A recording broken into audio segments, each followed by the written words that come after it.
guarda o bom depósito mediante o Espírito Santo que habita em nós. Amém? Mais uma vez, guarda o bom depósito mediante o Espírito Santo que habita em nós. Amém, queridos? Sente-se nessa noite. Louvado seja Deus. Paulo, querido, falando a Timóteo, Paulo, de vários conselhos que dá a este jovem pastor, na realidade, Paulo ele vai falar sobre um depósito. E Paulo ele faz uma metáfora com uma conta bancária. Assim como nós, irmãos, colocamos ali todo mês uma quantia na nossa conta, e quando a gente precisa, a gente passa o cartão, digita a senha, sai ali aquela quantia, e só tem aquela quantia porque foi colocado, foi depositado ali.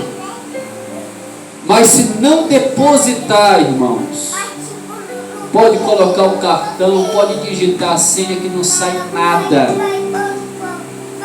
Na vida espiritual é a mesma coisa. É isso que Paulo está dizendo a Timóteo. Guarda o bom depósito mediante o Espírito Santo que habita em nós. Aleluia! Por quê, irmãos? A Bíblia fala que o próprio Senhor Jesus disse o seguinte: nem só de pão vive o homem, mas de toda a palavra que sai da boca de Deus.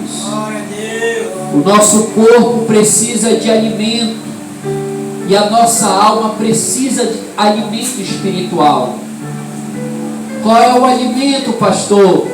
É a oração, é o jejum, é a palavra, é buscar essa comunhão com Deus, é o fortalecimento do Espírito.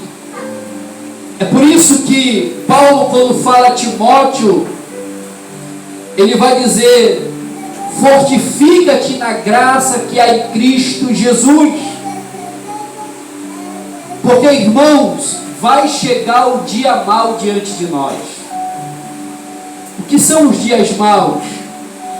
Enfermidade, problemas financeiros, problemas familiares, algo que a gente não espera, mas que surge diante de nós. E se nós não tiver em depósito para a gente recorrer diante das lutas, se o nosso depósito estiver, irmão, na conta zero, eu estou falando espiritualmente, a gente estiver fraco na fé, a gente estiver fraco na caminhada com Deus e chegar uma luta, irmão, nós não temos força para resistir. Porque, irmão, diante das aflições é onde que Satanás aparece. Você não vê ele, mas ele joga a seta. Ah, mas tu não serve a Deus, porque tu está passando por isso? Tu não serve a Deus, por que surgiu esse problema? Tu não serve a Deus, tu não é dizimista, tu não faz a obra. E se nós não tivermos cheio de Deus, irmãos, a gente dá ouvido à voz do inimigo. É por isso que Paulo, ele vai falar muito para a igreja sobre fortalecei-vos. Em Efésios, Paulo diz: não vos embriagueis com vinho, mas enchei-vos do Espírito Santo. Aleluia, Deus. Em Efésios capítulo 6, versículo 10, Paulo vai dizer: irmãos, fortalecei-vos no Senhor e na força do seu poder. Porque não temos que lutar contra pessoas, mas contra seres espirituais, espíritos do mal, nas regiões celestiais. Tomai toda a armadura de Deus para que possais estar firme nos dias maus. E tomando toda a armadura, possa estar firme. Aí vai citar: cingi os vossos lombos com a verdade, couraça da justiça, o capacete da salvação, a espada do Espírito. Aí agora ele vai dizer algo: tomai o escudo da fé, a qual podereis apagar os dardos inflamados. Olha só, irmãos, os dias maus é a parte que nós como cristãos somos confrontados, irmãos. Quando nós pregamos a palavra de Deus, quando nós louvamos a Deus, aí chega diante de nós a prova, e aí nós somos, irmão, provados. Se aquilo que a gente prega, se aquilo que a gente louva a Deus, se é verdadeiramente aquilo que está no nosso coração. Porque diante das lutas vão surgir, e o inimigo, irmão, ele confronta nós. O inimigo, ele vai confrontar o nosso coração, a nossa vida espiritual. É por isso que Paulo está dizendo a Timóteo: Timóteo, guarda o bom depósito, te fortalece no Senhor. Busque ao Senhor, inverte na tua vida espiritual, investe na tua vida com Deus, porque tu vai precisar. Quando nós olhamos, irmão, para a palavra de Deus, se os irmãos abrirem a vossa Bíblia, eu acho interessante isso aqui.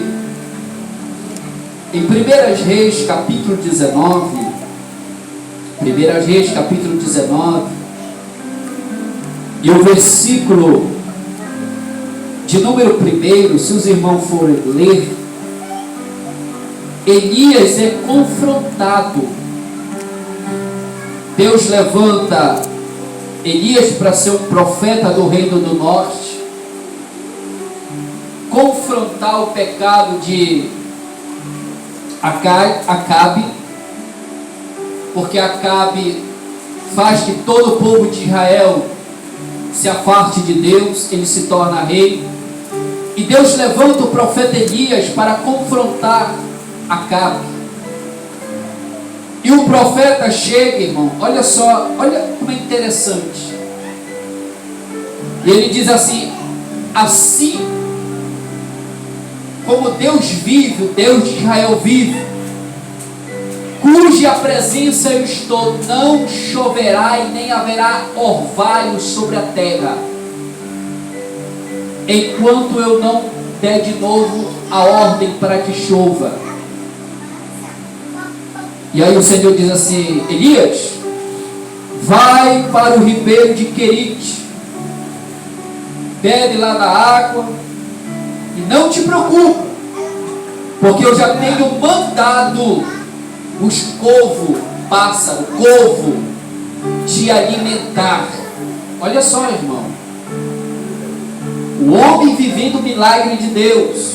Aleluia, Deus. E ele está agora no ribeiro de Querite, está bebendo água. De manhã o corvo vinha, trazia pão e carne. A Bíblia não fala a quantidade, mas trazia pão e carne, e de noite a mesma coisa. E passa-se os anos, passa-se o tempo, pois não havia chuva na terra, o ribeiro seco. Deus diz assim: Elias, agora vai para a cidade ali de Sidom, Serepta, porque eu tenho ordenado uma viúva que te alimenta. E Elias vai para lá, chega, encontra uma mulher viúva, pegando de graveto, Ele pede água, a mulher dá água para ele. Ele diz assim: faz um pouquinho de comida, me dê, que eu estou com fome. Ela diz: só tenho um pouco, que é para mim comer, eu e o meu filho, e depois morreremos. E ele disse: conforme Deus de Israel vive, vai, prepara, traz para mim comer, porque não faltará farinha na botija e nem azeite. E aquela mulher crê, aquela mulher faz o bolinho, dá para o profeta comer. E a Bíblia diz que enquanto não houve chuva, tinha farinha e tinha azeite na botija, irmão. Mas o filho daquela mulher morre.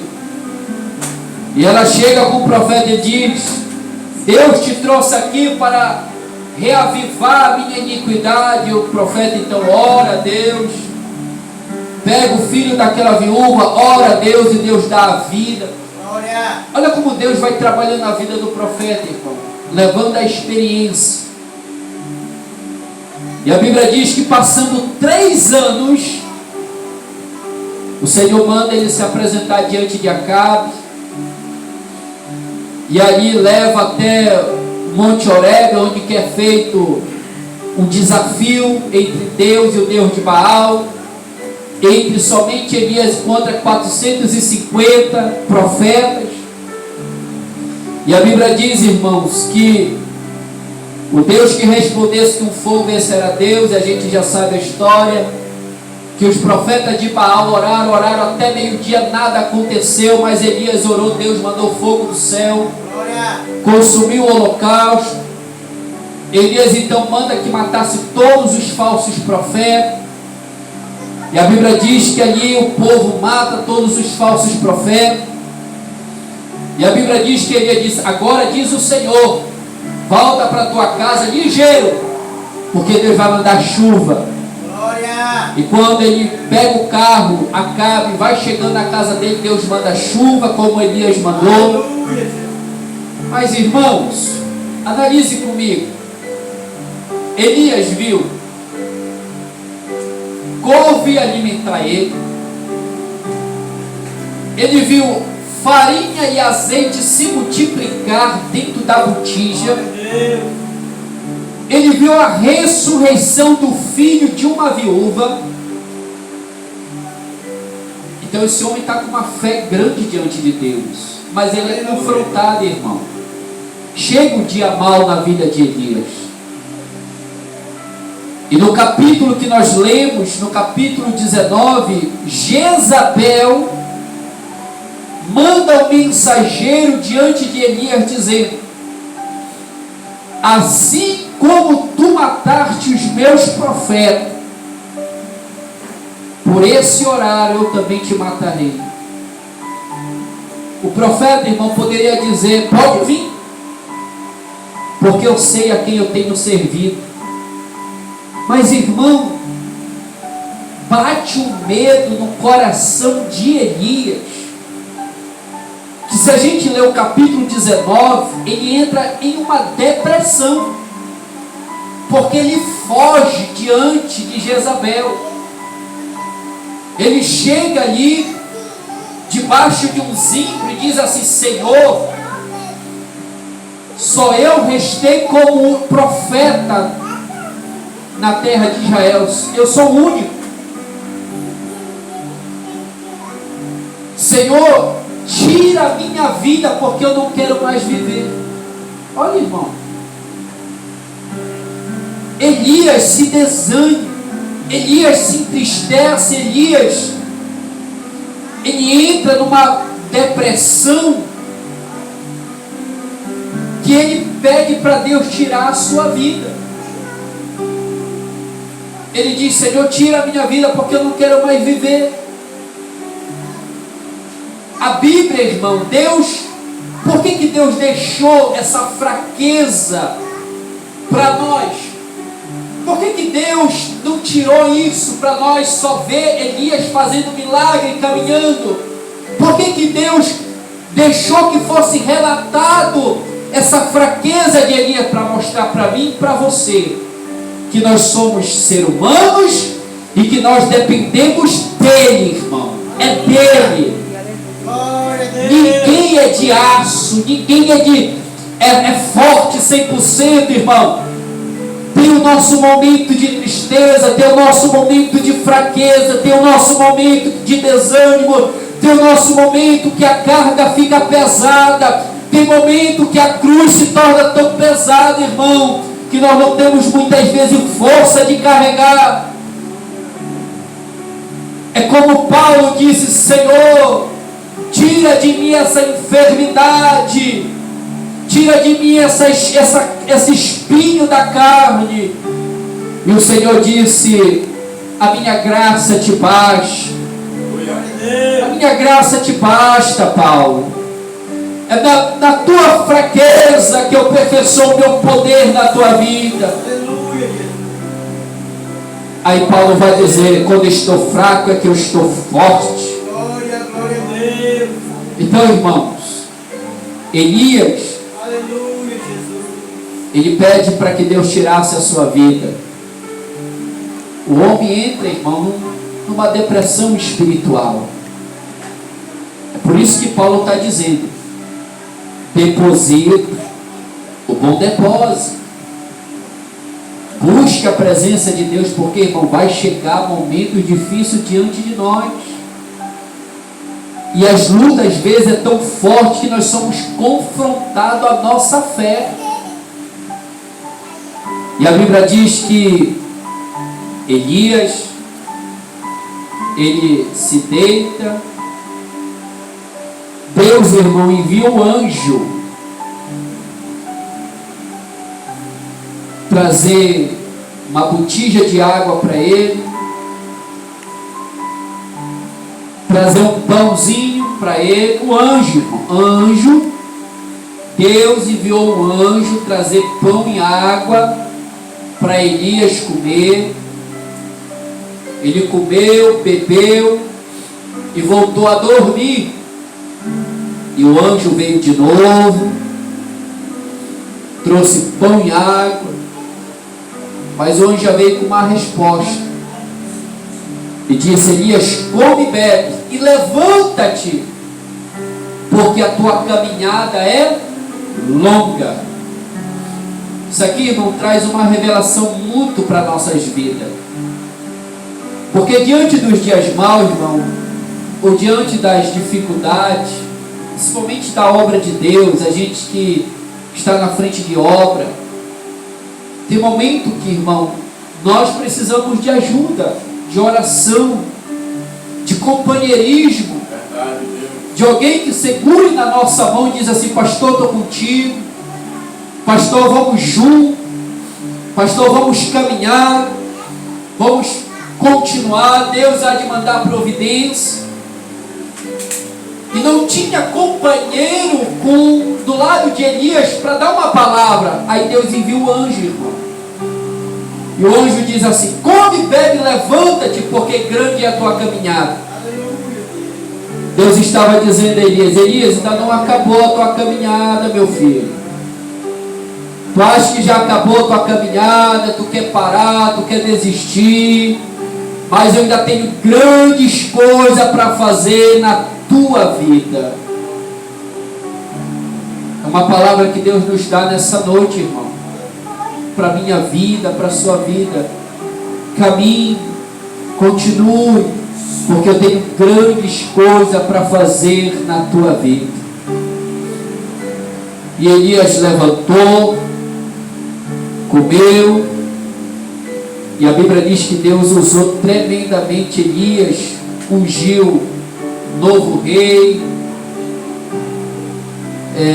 Deus fez fogo cair do céu. Elias ainda viu de novo fogo cair do céu. Elias foi levado num redemoinho ao céu. Deus tomou ele. Elias ainda viu muito milagre, irmãos. A nossa caminhada ainda não parou. A palavra, voltando aqui para Timóteo, o conselho de Paulo a Timóteo: guarda bom depósito. Precisamos investir muito na nossa vida espiritual, irmãos. O que vence o mundo é a nossa fé. O que faz nós estar de pé é a nossa fé. Nós vamos entrar no céu pela fé. E a palavra é: guarda o que tu tens, não é isso, irmão? Então precisamos investir na nossa vida espiritual. Investir, irmão. Buscar a presença de Deus. Não olhar para a direita e nem para a esquerda. Porque muitos estão parando na caminhada porque têm olhado para a direita, para a esquerda, para trás, mas têm esquecido de olhar para frente, irmão. Muitos olham: vou sozinho para a igreja, eu também não vou. Irmão, venha você buscar a bênção de Deus. Venha você ser abençoado. Venha você se fortalecer na presença de Deus. Para você ter combustível, para você ter depósito guardado, para você chegar no seu irmão que está desanimado, você dizer: meu irmão, continua, meu irmão, vamos buscar a Deus, meu irmão, vamos servir a Deus, vamos fazer a obra de Deus. Nós precisamos nos fortalecer no Senhor, querido. Amém? Vamos ficar de pé nessa noite. Louvado seja Deus. Vamos orar ao Senhor, querido. Eu quero orar nessa noite. Vamos levantar uma oração nessa noite a Deus, pela nossa vida, pela nossa casa,